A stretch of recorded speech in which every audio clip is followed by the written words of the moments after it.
Oh, gerak. Oh, gitu. Gerak. Ya, oke.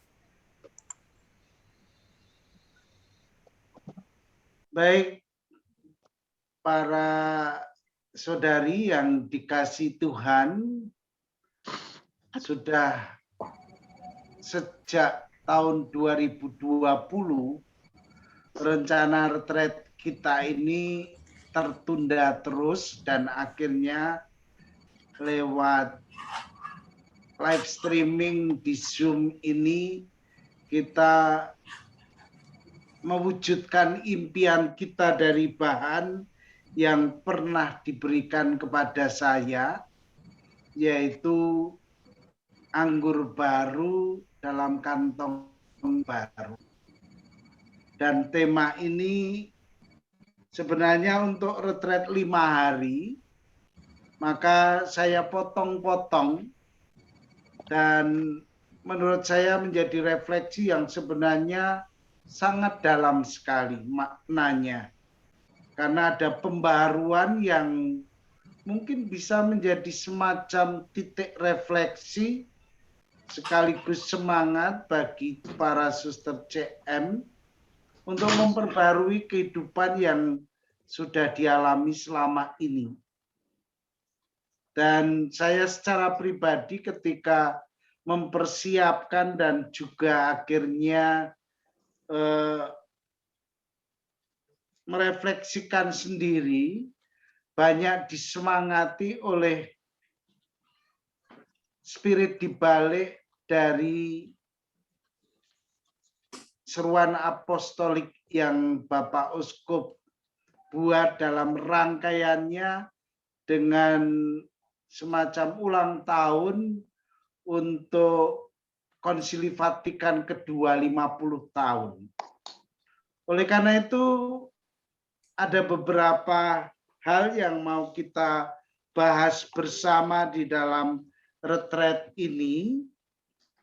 Yang pertama kita nanti akan melihat semacam pembukaan pengantar apa yang sebenarnya menjadi dasar dari seruan apostolik ini. Dan yang kedua nanti kita akan melihat dasar biblis dari anggur dan kantong yang baru ini. Kemudian kita akan melihat sebagai suatu yang penting sekali masing-masing kongregasi maupun serikat kasih ini melihat jati diri masing-masing. Dan dalam jati diri ini kita akan melihat banyak hal yang harus sungguh menjadi refleksi masing-masing yang telah terlibat dalam seluruh kongregasi yang ada di dunia ini. Lalu yang terakhir kita mau membuka diri sekaligus mau melihat bagaimana konsep formatio yang sebenarnya menjadi semacam perwujudan menanggapi zaman modern ini kalau mau masih eksis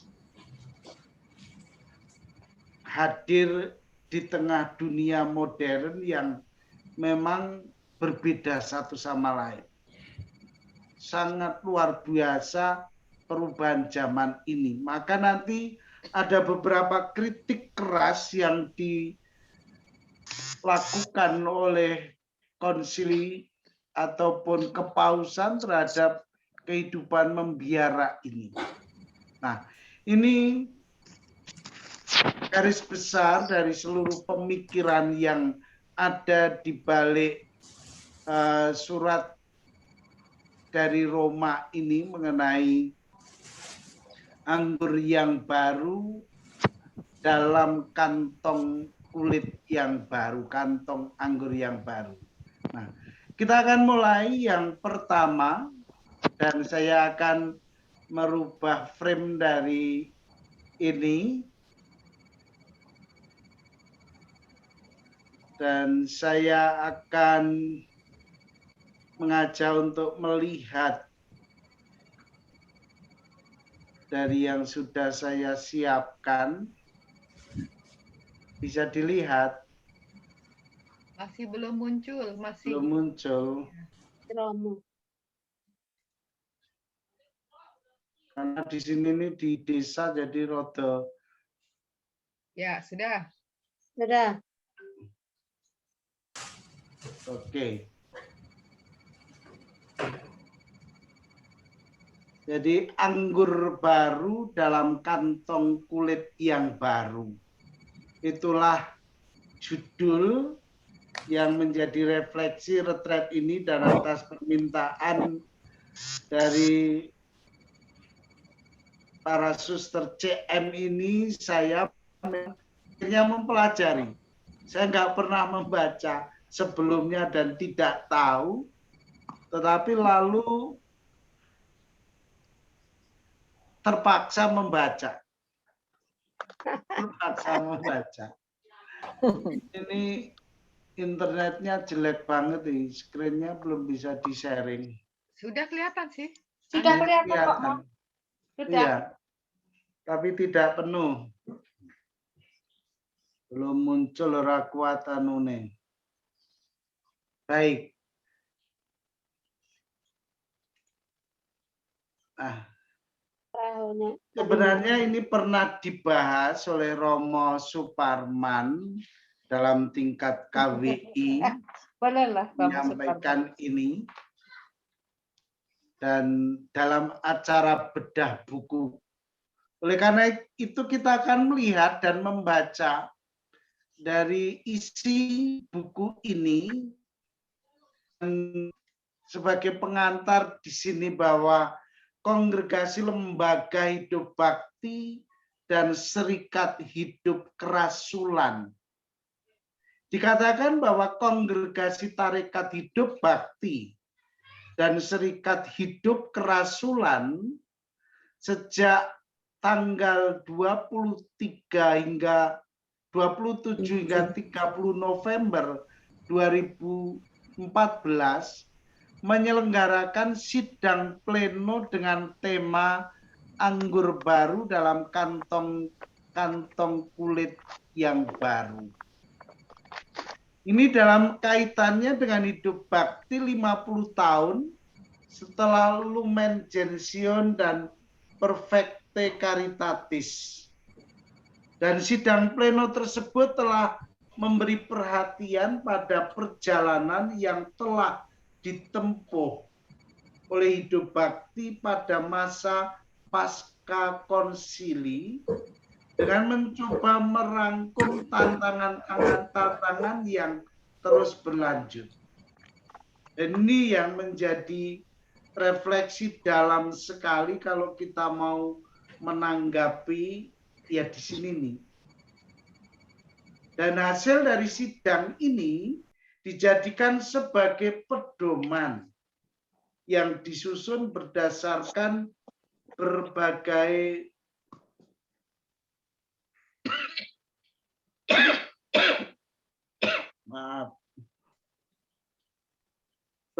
macam pertemuan dalam rangka tahun hidup bakti yang mengumpulkan para anggota tarekat hidup bakti di seluruh dunia di Roma pada tahta Santo Petrus. Ini momen yang sangat luar biasa, jarang terjadi kesempatan macam itu. Maka pedoman ini menawarkan sejumlah besar sumber acuan dan nilai. Instruksi Potissimum Institution, hidup persaudaraan dalam komunitas, bertolak segar dari Kristus, pelayanan otoritas dan ketaatan Faciem Tuam, dan identitas serta misi para bruder religius dalam gereja. Jadi ini suatu yang luar biasa dan saya kagum mengapa justru para suster CM yang memulai ini SEY belum terpikir hal itu.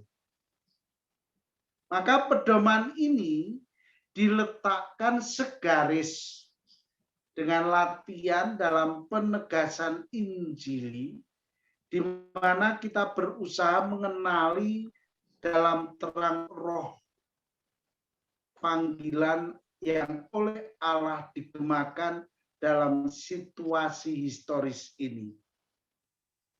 Yang dalam dan juga melalui situasi ini, Allah memanggil para perempuan dan laki-laki anggota hidup bakti dari zaman kita ini. Sebab kita semua diminta mematuhi panggilannya untuk keluar dari zona nyaman kita untuk menjangkau seluruh periferi yang memerlukan terang Injil. Lihatlah intinya di situ. Mengajak seluruh kongregasi yang ada di dunia ini untuk keluar dari zona nyaman kita. Nanti dalam refleksi selanjutnya kita akan menyadari betapa banyak kongregasi yang terjebak dalam situasi nyaman itu lewat karya. Dan itu membuat kongregasi sendiri ya tidak berkembang. Anggotanya ya terjebak dalam banyak tawaran ilmu yang meninggalkan kehidupan rohani sehingga warna kongregasi itu kehilangan spiritualitasnya. Sadar atau tidak sadar. Oleh karena itu, konteksnya memang new life itu menjadi suatu yang tekanan khusus, bukan old life. Justru itu yang mau kita perbarui. Anggur yang baru dan kantong kulit yang baru. Dan itu berarti suatu perubahan hakikat yang sungguh mengajak semua kongregasi untuk melihat konteks ini. Maka dikatakan dalam rangka tahun hidup bakti ada 3 surat yang sungguh menjadi konteks dari refleksi ini.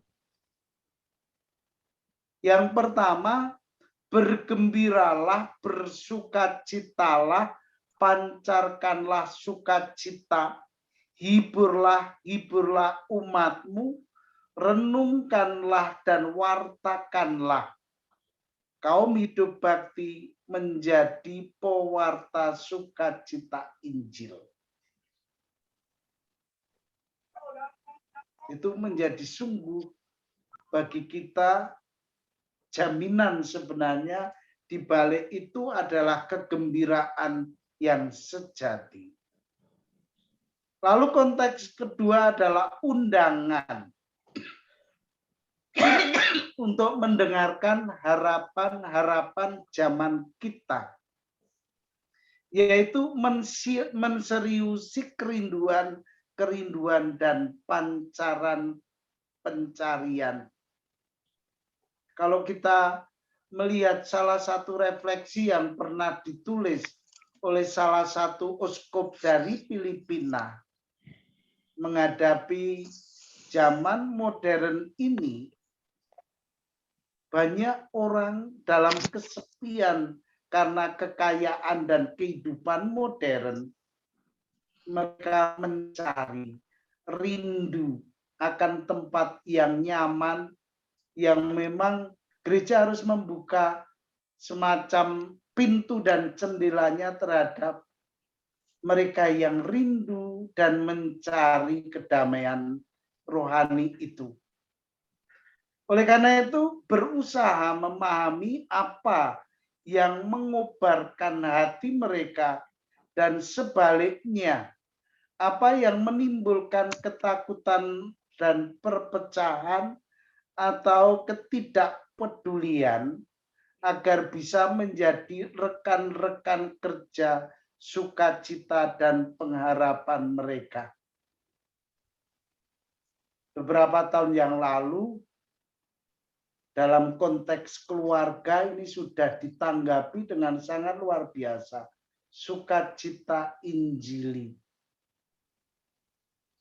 Dan itu keluarga sungguh digerakkan untuk berani bertahan dalam sukacita itu. Maka lihatlah, konteks 3 ini dijabarkan. Yang pertama, bergembiralah. Bersukacitalah bersama-sama Yerusalem. Dan bersorak-soraklah karenanya, hai semua orang yang mencintainya. Bergiranglah bersama-sama dia segirang-girangnya. Hai semua orang yang bergabung karenanya. Sebab beginilah firman Tuhan. Sesungguhnya aku mengalirkan kepadanya keselamatan seperti sungai dan kekayaan bangsa-bangsa seperti batang air yang membanjir. Kamu akan menyusu, akan digendong, akan dibelai-belai di pangkuan. Seperti seorang ibu yang dihibur seperti seorang yang dihibur ibunya. Demikianlah aku akan menghibur kamu. Kamu akan dihibur di Yerusalem. Apabila kamu melihatnya, hatimu akan girang dan kamu akan seperti rumput muda yang tumbuh dengan lebat. Maka tangan Tuhan akan nyata kepada hamba-hambanya. Dari sini mau mengatakan bahwa hakikat kehidupan membiara itu memang bahagia. Dan itu harus diwartakan. Saya ingat salah satu keprihatinan dari seruan apostolik yang mengatakan bahwa bagaimanapun majunya dunia sekarang ini, kehidupan membiara tetap dibutuhkan karena di situ menjadi tanda kebenaran Allah menyertai manusia. Kesaksian hidupnya tetap dibutuhkan. Dan gereja akan tetap mendukung di situ. Maka semangat bergembiralah ini menjadi semacam suatu hakikat yang seharusnya ada dalam kehidupan membiara itu. Yang kedua, sukacita dari keindahan hidup bakti. Inilah kehidupan hidup bakti. Inilah sukacita. Sukacita. Sukacita menyampaikan penghiburan Allah kepada semua orang.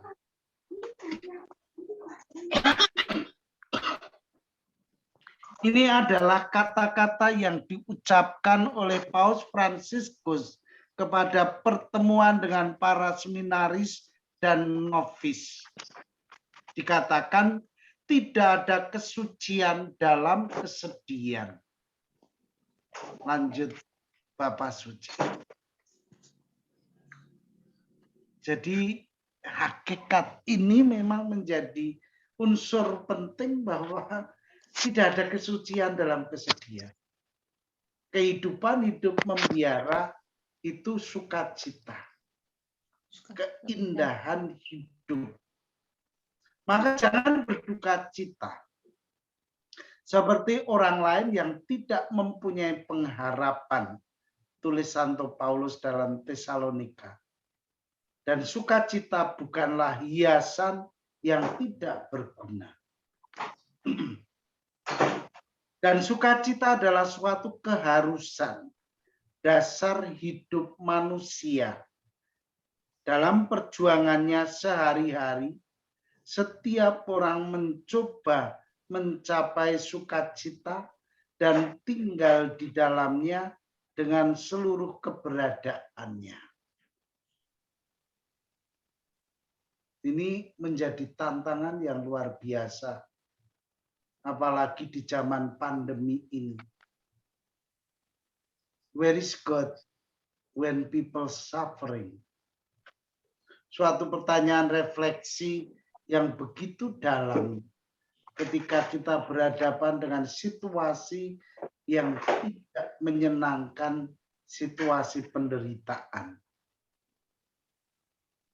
Adakah kegembiraan, sukacita di balik kenyataan yang menderita itu?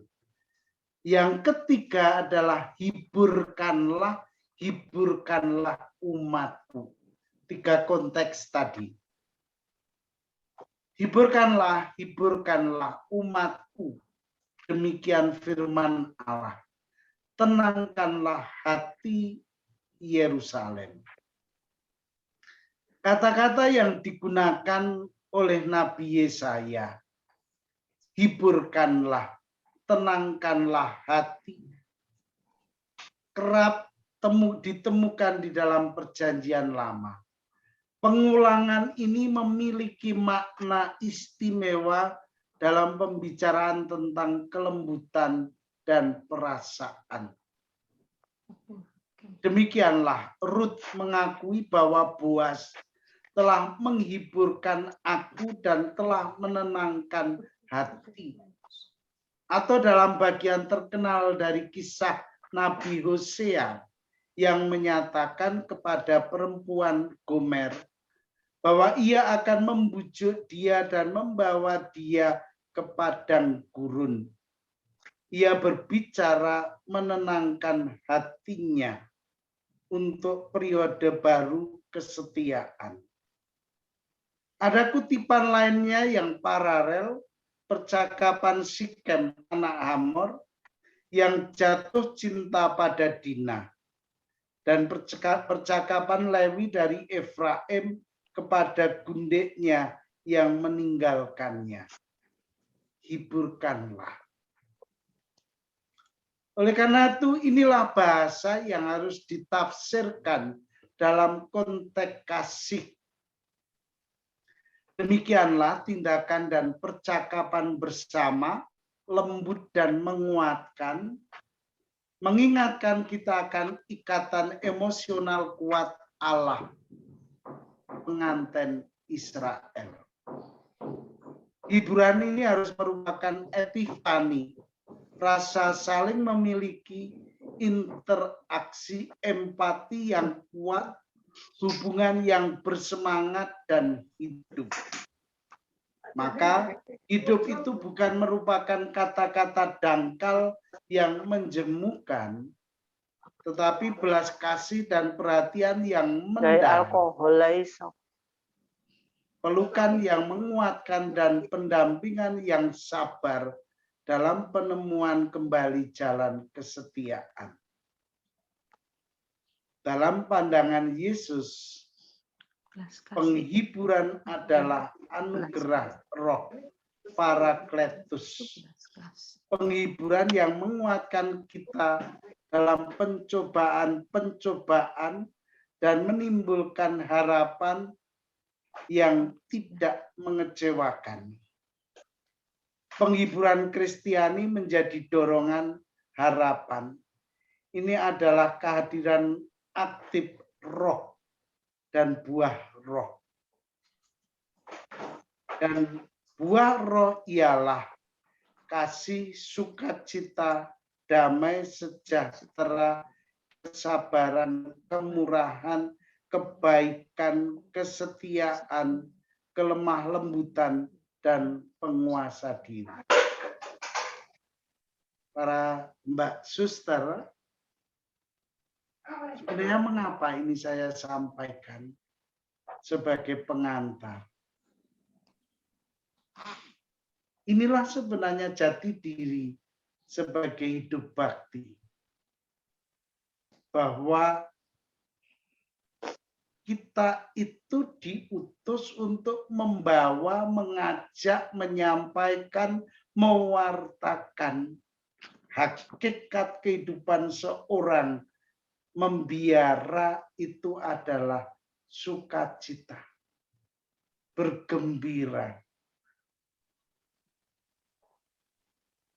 Dan ini diingatkan sebagai awal untuk mengajak kita merefleksikan kehidupan yang nanti akan banyak dibahas mengenai bagaimana proses formatio. Bahkan ada hal-hal yang salah, tetapi juga ada hal-hal yang berubah. Dan kita akan berhadapan pada kenyataan bahwa seringkali kita tidak punya fasilitas untuk itu. Oleh karena itu, hal yang perlu kita renungkan di sini, dikutip dari dokumen itu sendiri. Saya ingin menyampaikan satu kata kepada Anda, dan kata ini adalah sukacita. Dimanapun ada anggota lembaga hidup bakti, seminaris, biarawan, biarawati, orang-orang muda, di sana ada sukacita. Di sana selalu ada sukacita.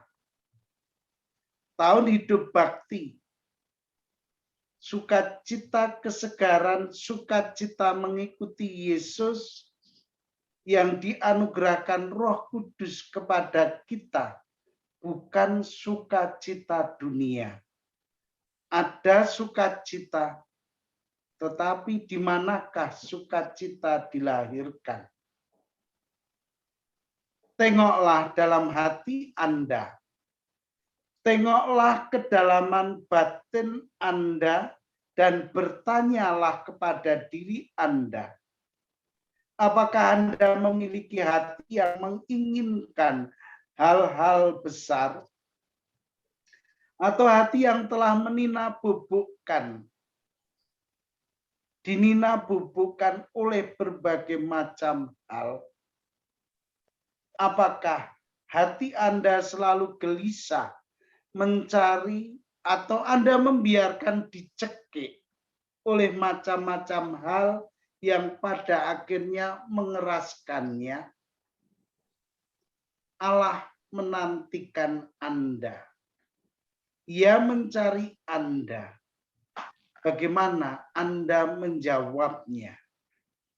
Apakah Anda sadar akan keadaan jiwa Anda? Atau Anda tertidur? Apakah Anda percaya Allah menantikan Anda? Dan apakah bagi Anda kebenaran itu hanya merupakan kata-kata atau slogan? Atau apakah kita meyakini itu?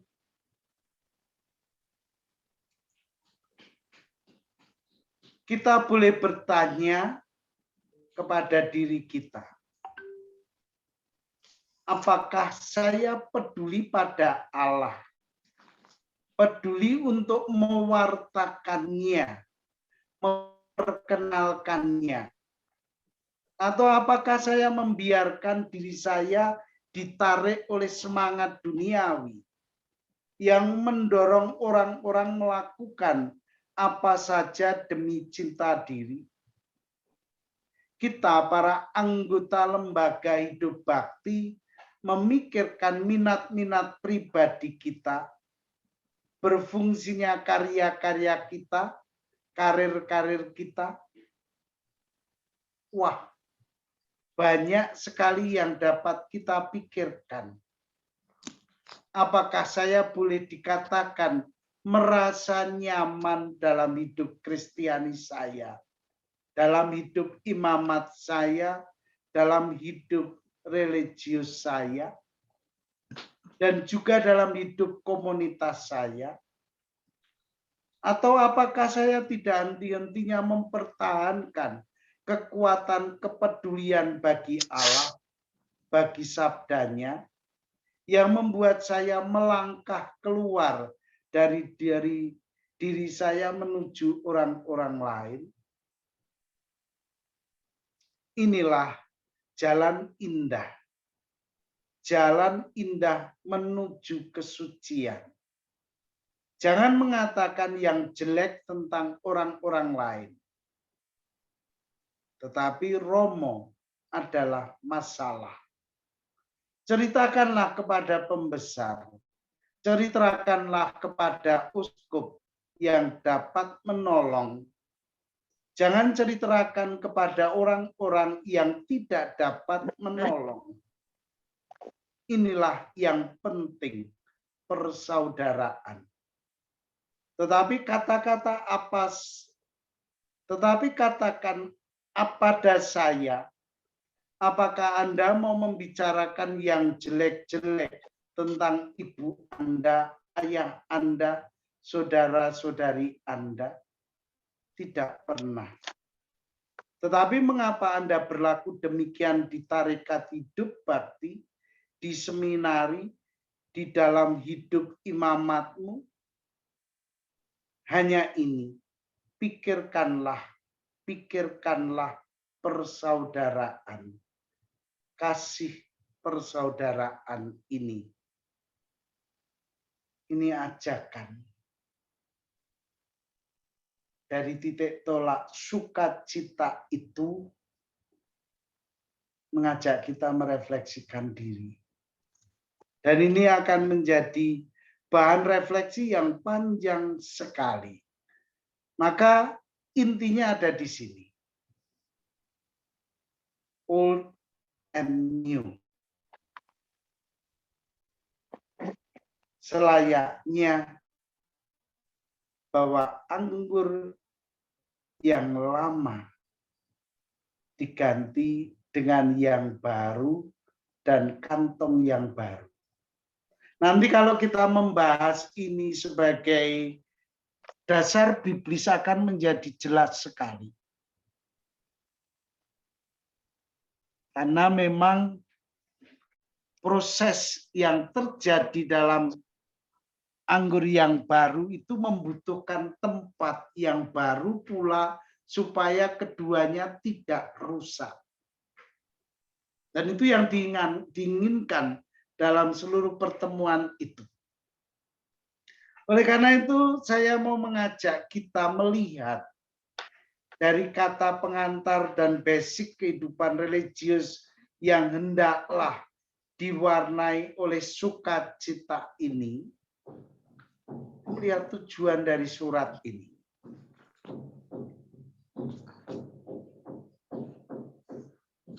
Mencari, tujuannya adalah mencari dan memahami perubahan-perubahan manakah yang dikehendaki oleh masyarakat terhadap hidup bakti. Para suster, sebenarnya dalam refleksi saya,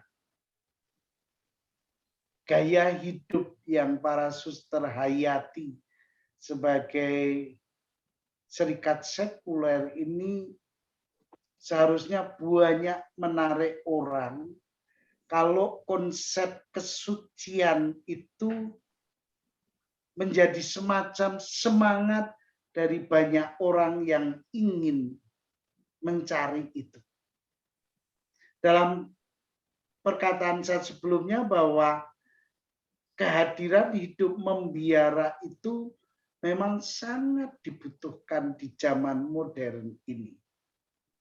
Apapun yang terjadi dengan modernnya hidup agama ini, di dunia ini, kehadiran hidup religius menjadi bentuk kesaksian yang tidak bisa ditinggalkan. Maka apakah kita berada di hadapan resistensi yang tidak ingin minum anggur baru dan tidak menginginkan perubahan apapun? salah satu saya mau sharing keinginan Pater Jenderal hadir di Belanda adalah mencoba untuk mencari kemungkinan apakah Belanda masih berani membuka hatinya terhadap kehidupan yang sudah sangat-sangat sekular yang terjadi itu. Bayangkan Belanda dulu kaya raya dan menjadi pabriknya Romo di misi mana-mana. Sekarang mati total dari semua yang ada di Belanda, dari berbagai macam kongregasi yang ada di Indonesia ini. SCY sendiri secara pribadi sebagai kongregasi, seluruh kekayaan yang dulu maha bersih dijual. Tak satu pun harta kongregasi yang tersisa. Kongregasi Jendralat yang mengutus 3 imam ke Belanda itu mencari sewa tanah dari mantan kongregasi yang masih dijual di situ, belum dibeli.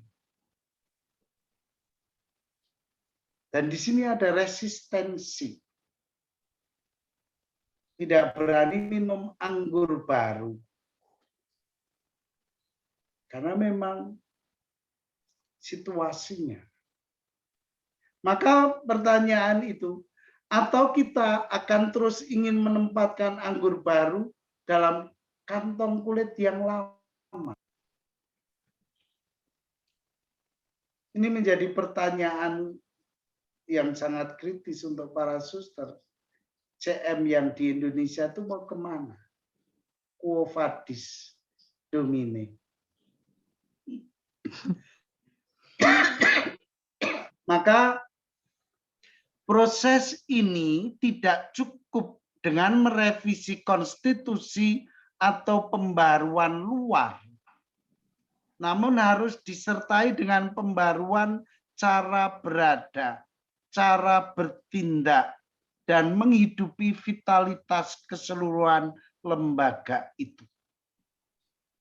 Beberapa hari, bulan, atau minggu yang lalu, dalam Zooming SCY untuk persiapan kapitel luar biasa,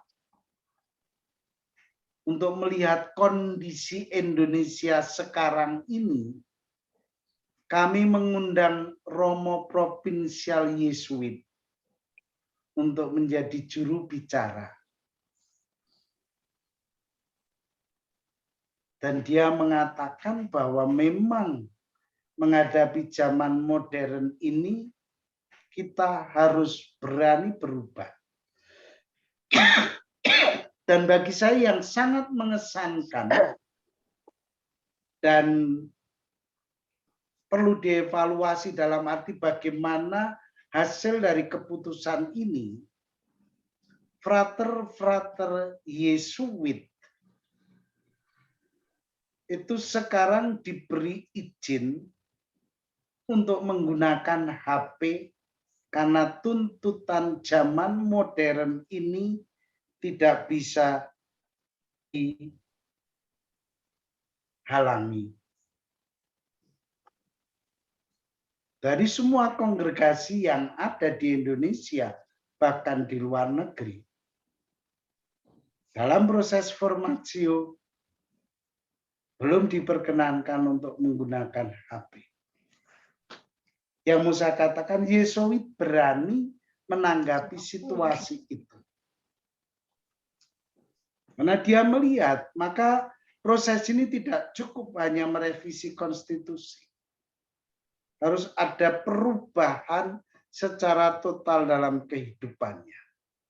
Maka pedoman ini bertujuan untuk menemukan praktek-praktek yang tidak sesuai, menunjukkan proses-proses yang terhenti, mengajukan pertanyaan-pertanyaan konkret, mempertanyakan alasan tentang struktur-struktur relasi, pemerintahan, dan formasi terkait dukungan nyata yang diberikan sesuai bentuk Injili hidup para anggota hidup bakti.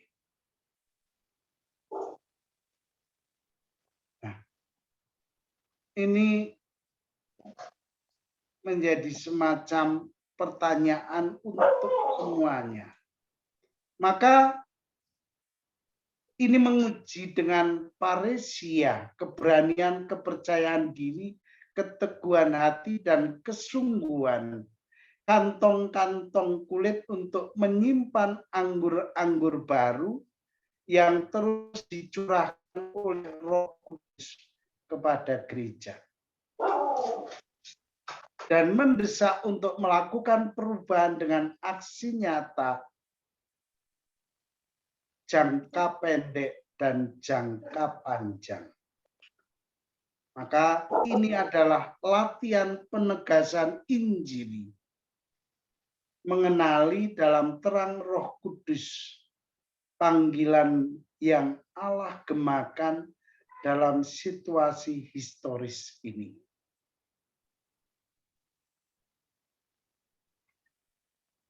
Maka pertanyaannya, untuk siapa?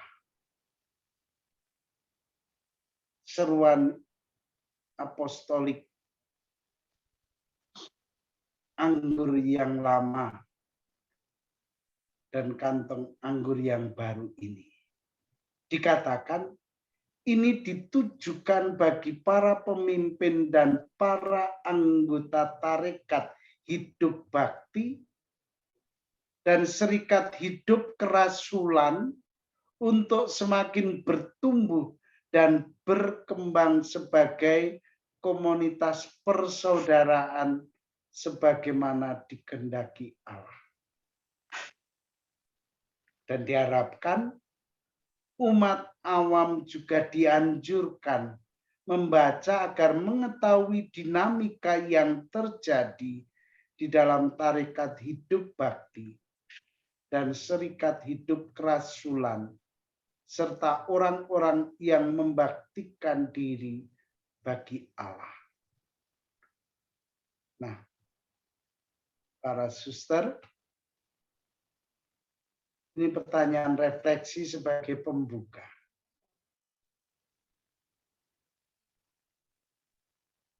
Apakah yang paling Anda pikirkan dalam hidupmu? Apa yang ingin Anda cari? Karena ini memang refleksi mendalam untuk mempertanyakan kehadiran hidup bakti di dalam zaman modern ini. Kita masih dimanjakan oleh pandemi corona. Kurang berani bergerak karena memang kebebasan bergerak kita dipasung oleh penyakit ini. Tengoklah ke dalam hati Anda, tengoklah ke dalam batin Anda, dan bertanyalah kepada diri Anda. Apakah Anda memiliki hati yang menginginkan hal-hal besar, atau hati yang telah dininabubukkan oleh berbagai macam hal? Apakah hati Anda selalu gelisah mencari atau membiarkannya dicekik oleh macam-macam hal yang pada akhirnya mengeraskannya? Allah menantikan Anda. Ia mencari Anda. Bagaimana Anda menjawabnya? Apakah Anda sadar akan keadaan jiwa Anda? Atau Anda tertidur? Apakah Anda percaya Allah menantikan Anda? Atau apakah bagi Anda kebenaran ini hanya merupakan kata-kata?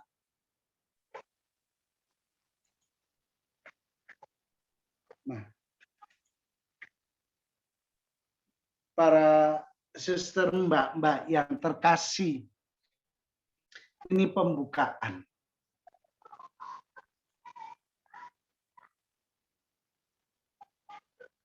Dan bagi kita ini akan menjadi semacam penuntun selanjutnya.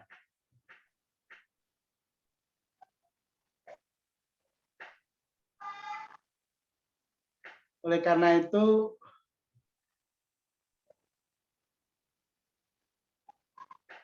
saya cari keluar dari sini ngangge apa nih, Mbak Muji. Namanya Pencet stop itu, stop share screen. stop share screen. Oh iya. Nah,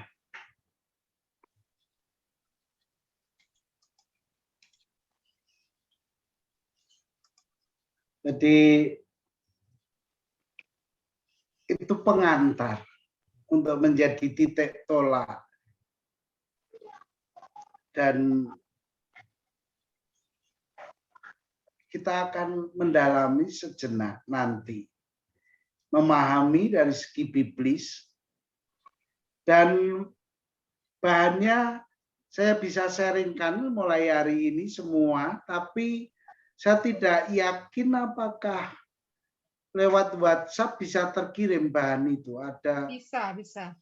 kuat atau satu persatu? Satu-satu. Baik. Yang untuk besok juga akan saya kirimkan. Nanti pada Mbak Ludo kan ya? Atau kepada Mbak Muji? Kepada Mbak Ludo saja nggak apa-apa. Kepada Mbak Ludo.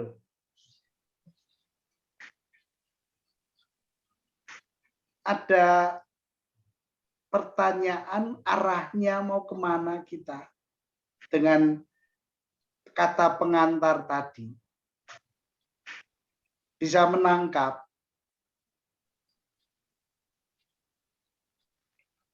Lagi mulai perlahan-lahan memasuki. Iya, karena saya sadar kita itu terbuai oleh situasi yang tenang tapi mengkhawatirkan gitu loh. Jadi saya coba jelaskan pemikirannya. Pertanyaan refleksi. Surat ini pertama-tama mau menyadarkan kita bahwa hakikat panggilan hidup bakti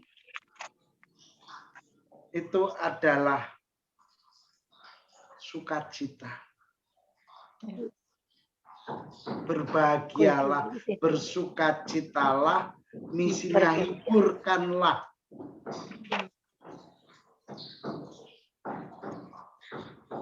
Dan disitulah sebenarnya intinya. Lalu kita diajak pertama-tama ya menyadari itu.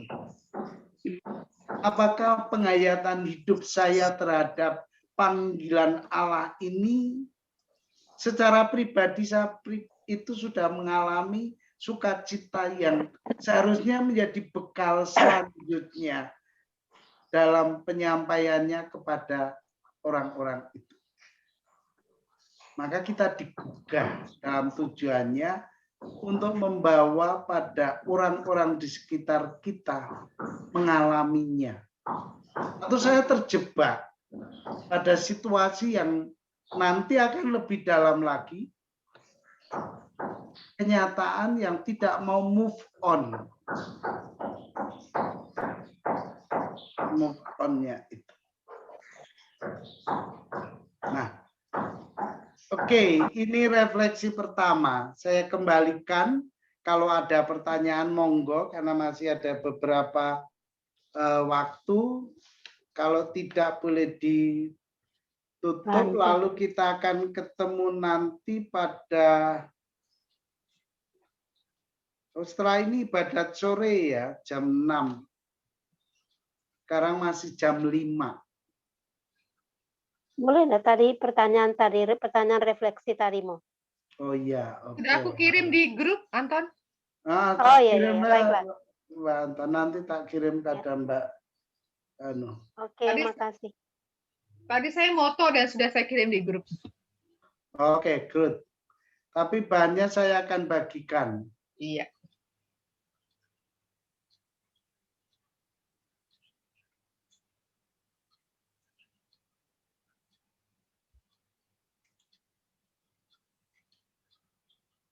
Oke, saya mengajak untuk merefresh lagi karena sibuk dengan tugas hariannya. Kita masuk ke acara retret.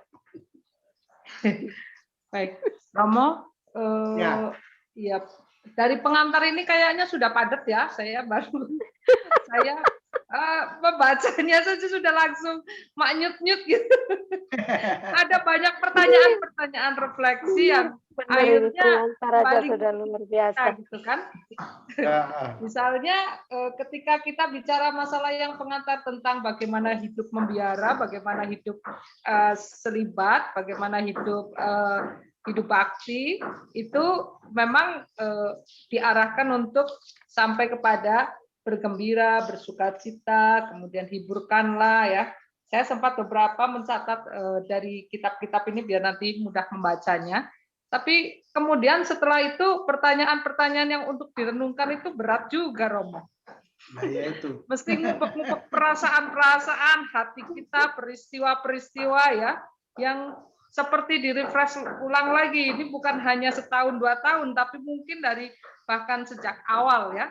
Itu kayak ada, wah iya ya, ternyata memang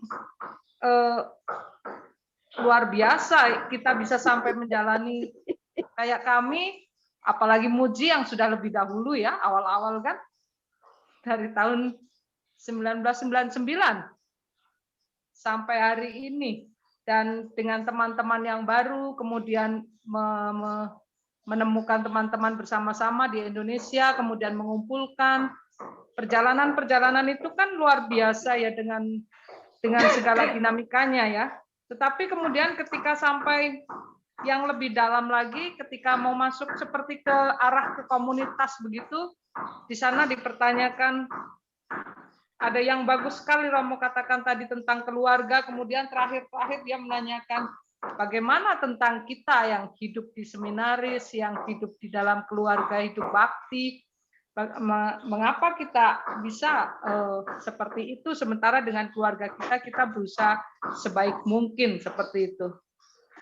Itu pertanyaan-pertanyaan refleksi itu akhirnya mengingatkan kembali kami semua ya, saya secara pribadi mengingatkan kembali bagaimana kami dalam setahun ini saja dalam pandemi sulit untuk bisa bertemu, tetapi juga mungkin kami masih membawa hal-hal yang tertinggal di tahun-tahun sebelumnya yang belum selesai, dan kita terhenti karena situasi pandemi ini. Memang kita mengajak bersama-sama, Muji selalu mengajak ada doa bersama Tesaurus, kemudian rekoleksi, tetapi kembali hanya sampai pada titik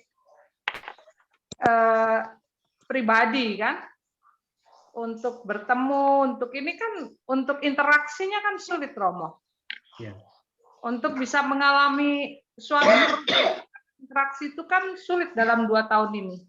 Itu yang menjadi pertanyaan. Ya. Ya, dan gelisah pasti kita dengan hal-hal yang tertinggal belum selesai, kemudian sekarang masih ditambah-tambah, seperti itu ya. Nah, itu yang saya merasakan memang hanya bisa bertemu pun dengan Lucy sesekali. Dengan Anton mungkin sekali atau 2 kali itu pertemuan karena kita juga sulit tidak bisa bertemu lama. Seperti itu. Apalagi Muji dan Susi, Bu Surtina kan jauh. Ini juga menjadi sesuatu yang berat buat kami ketika kami dalam kondisi yang berbeda, tidak seperti para suster. Memang bagusnya dari segi kesehatan kami jelas tidak saling menularkan. Kalau dalam masa pandemi ini kan, kalau yang para imam yang di dalam komunitas bisa saling menularkan, sakit satu sakit semua COVID ini kan. Kita tidak saling menularkan, cuman kita tidak bisa berinteraksi untuk mengembangkan dinamika hati ya, karena kita sulit ketemu. Itu Romo yang menjadi berat bagi kami juga, tetapi juga ya kami harus terus mencoba untuk bisa berefleksi ya tentang hal ini dan mencoba untuk mencari solusi. Saya kira itu Romo. Ini baru pengantar. Ya. Terima kasih Romo. Nggak tahu teman yang lain ya. Monggo. Karena sebenarnya justru menjadi pertanyaan reflektif sangat kental. Di masa pandemi ini apa yang bisa mengembangkan, yang membuat kita menjadi lebih kreatif secara pribadi dalam menghadapi banyak permasalahan di balik misteri pandemi ini. Sebagai seorang religius, sebagai orang beriman, khawatir terus atau ada sesuatu yang ditingkatkan gitu loh. Kalau di dalam pengakuan para umat yang ada, kita bisa sering mendengar bahwa beberapa waktu yang lalu saya ketemu umat yang mengatakan, Romo, dulu kami itu bertemu dalam keluarga pun sulitnya setengah mati. Justru dalam pandemi ini kelebihan ya yang saya terima, kami menjadi pendoa dalam keluarga. Ketemu bapak, ketemu ibu, itu menjadi semakin sangat dekat. Dan dulu hanya Ekaristi itu tidak pernah mengena di hati dan hanya semacam pintas lalu, tapi kami sekarang ini dengan melihat lewat live streaming Ekaristi justru semakin mendalam. Itu awal. Saya secara pribadi selama pandemi ini malah menjadi kreatif dengan membuat YouTube saya untuk pastoral keluarga. Sudah saya lihat itu, walaupun yang lain lebih pada hanya mewartakan karya Romo Frans Sales, sudah ada sekitar 250-an file dalam YouTube saya. Nah, ini semacam gerakan batin yang membuat kita kreatif. Justru anggur yang baru itu akan muncul di situ. Beranikah saya secara pribadi bergerak menghadapi situasi ini, atau saya terjebak pada situasi ya sudah, khawatir, takut, tapi tidak bergerak. Masih untung sekarang ada Zoom. Kalau enggak, monggo. Pakai Skype. Enggak, pakai Skype. Pakai Skype. Lah, video call secara pribadi pun bisa untuk 9 orang lah, ya lumayan itu. SEY menjadi lebih banyak sekali bertemu dalam persiapan kapitel luar biasa itu. Dan kita bisa omong apa saja dan mengundang siapa saja dengan sangat mudah. Dan murah.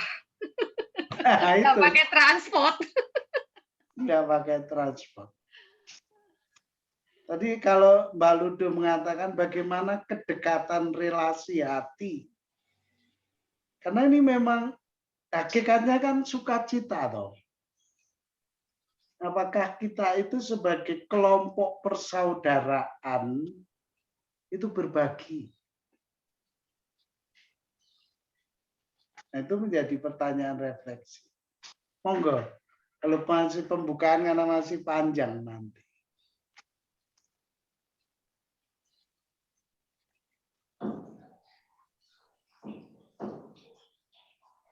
Kalau saya lagi masa peralihan nih, mau peralihan dari apa, mau masuki retret, jadi masih kayaknya masih apa?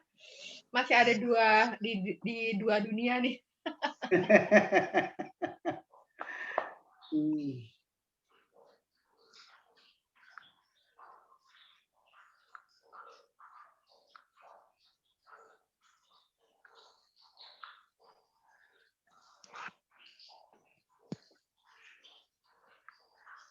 Baik, kalau sudah cukup sebagai suatu sarana untuk peralihan dari situasi konkret yang kita hadapi, dan kita melangkah. Apakah mau langsung pada doa sore, lalu bagaimana prakteknya, atau satu orang yang monggo bagaimana diatur? Saya kembalikan pada Mbak Ludo atau Mbak Muji. Mbak Ludo sebagai koordinatornya, Romo. Ijik pindah nganti ditutup itu. Ya, terima kasih Romo untuk sesi pertama kita. Maaf saya sambil membuka-buka yang lain, jadi saya mesti ngotak-ngatik aja satu HP. Kemarin saya sudah mengirimkan kepada Muji semua untuk yang doa-doa, mudah-mudahan bisa kita gunakan bersama. Bisa nanti di share screen oleh Mbak Muji, dan kemudian mungkin piket hari ini yang berdoa, saya minta tolong dulu untuk Lucy dengan Susi atau Lucy dengan Bu Surtina, silahkan. Jadi langsung mau ibadat sore atau bagaimana? Yang ibadat sore, iya. Mau langsung ibadat sore sekarang? Boleh. Kalau mutus nanti kan harus buat link Iya kan lagi. sayang. Lebih baik maju atau mau tambah sesi Romo? Dari persiapan saya di situ. Oh, nah. Berarti kita langsung Muji nanti supaya istirahatnya bisa lebih lama kali kan? Jadi kita daripada mutus lebih baik ibadat sore sekarang. Atau bagaimana Muji? Karena belum istirahat tadi. Ya teman-teman gimana, silakan. Ya tuh teman-teman. Langsung ibadat sore. Mbak Anton. Lanjut. Iya, kalau mau ibadat sore silakan.